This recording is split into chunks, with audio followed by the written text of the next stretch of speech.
লালাজির এক পোষের কাছে ছিল একটা গরু, দিত সে সবাইকে দুধ বানাতে মিল্কশেক আর চা। দুধের বদলে পড়শিকে সবাই দিত অনেক অনেক টাকার পয়সা।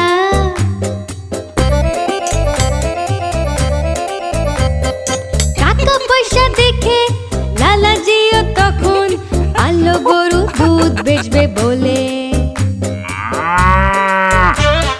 কিন্তু লালাজি গরু পুষতে জানতো না, দুধ দুইতে পারতো না। গরুটা হতো খুব অবাক,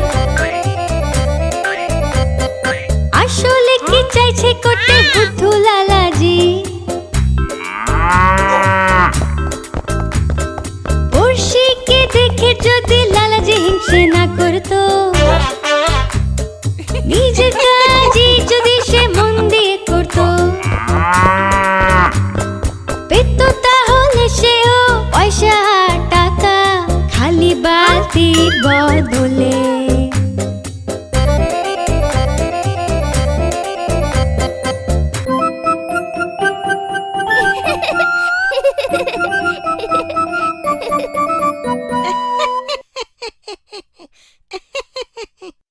আমাদের নিজেদের কাজে মন দেওয়া উচিত, অন্যদের সাথে তুলনা করতে নেই। চিট্টি নিজের কাজ মন দিয়ে করছে, পুর সাথে ও কোনো রকম তুলনা করছে না। এটা ভালো কথা, তাই না? কমেন্টসে লিখে আমাদের জানাও।